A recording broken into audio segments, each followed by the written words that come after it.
मैंने अपने पति से लव मैरिज की थी। दूसरे लोगों की तरह हमारी शादी भी काफ़ी एक्साइटिंग और एडवेंचरस थी, लेकिन मैं कभी नहीं जानती थी कि ये खूबसूरत सफ़र 10 साल से ज़्यादा नहीं चलेगा। ऐसा इसलिए क्योंकि समय के साथ मैंने अपना ख्याल रखना बंद कर दिया था। मैंने कभी भी इस बात पर ध्यान नहीं दिया था कि मैं कैसी दिखती हूँ। हालांकि उसने मुझे अपना ख्याल रखने के लिए काफ़ी प्रेरित भी किया, लेकिन मैंने उनके संकेतों को नज़रअंदाज कर दिया। मैं अपने मुकाम को पाने में इतना ज़्यादा अंधी हो गई थी कि मैं भूल गई कि मेरा जीवन साथी मेरा इंतज़ार कर रहा है। हम दोनों बहुत कम समय साथ में बिता पाते थे। ऐसे में एक दिन मेरे पति ने छुट्टियों पर चलने का प्लान बनाया, लेकिन मैं काम में इतना व्यस्त थी कि मैंने उसे दूर धकेल दिया। मेरी लाइफ में यह वो समय था जब हम दोनों एक दूसरे से बहुत ज़्यादा दूर हो गए थे। एक दिन हुआ यूँ कि मैंने अपने पति को किसी लड़की से चैटिंग करते हुए पकड़ लिया। इस घटना के बाद हमारे रिश्ते में दरार आ गई थी, लेकिन मैं इस सब के लिए खुद को दोषी मानती हूँ। हर दूसरे रिश्ते की तरह हमारी शादी भी खुशहाल थी। हमारी शादी की शुरुआती साल भी रोमांच और उत्साह से भरे थे। मेरे पति बहुत ज़्यादा मेहनती आदमी थे। वह हर रोज़ काम से शिकायतें और समस्याएं लेकर घर आते थे और मुझसे साझा भी करते थे। शुरू में तो मैंने उन्हें शांत करने की पूरी कोशिश की, लेकिन समय के साथ मैंने उनकी समस्याओं पर ध्यान देना बंद कर दिया था।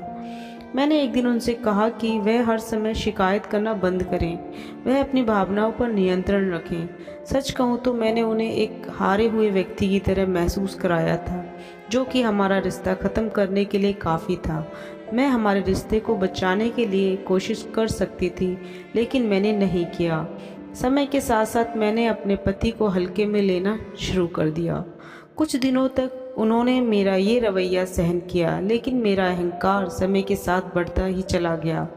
ऐसे में एक दिन जब उन्हें अपनी कीमत का एहसास हुआ तो उन्होंने मुझे छोड़ दिया। मैं हमेशा उनके घर वालों की आलोचना करती थी, मुझे नहीं पता क्यों।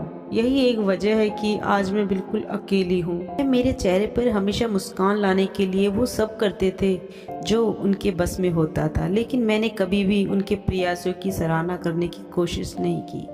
मैंने अपने पति को हमेशा यही महसूस कराया कि वो मेरे लिए काफ़ी नहीं है। मैंने उन्हें कभी यह बात बताने की कोशिश नहीं की कि वह मेरे साथ हुई सबसे अच्छी चीज़ में से एक है। मैं हमेशा उनकी तुलना अपने एक्स से करती रही, जिसकी वजह से मेरी शादी टूट गई। अपनी टूटी हुई शादी से मैंने एक बात सीखी है कि रोमांस एक खुशहाल और स्वस्थ शादी की कुंजी है। शादीशुदा रिश्ते में प्यार ही है जो पति पत्नी को करीब लाता है, लेकिन जब मुझे इस बात का एहसास हुआ तब तक बहुत देर हो चुकी थी। मेरे पति ने हमेशा हमारी शादी में रोमांस को जीवित रखने की कोशिश की, लेकिन मैंने उन्हें इस बारे में हमेशा बचकाना ही महसूस कराया।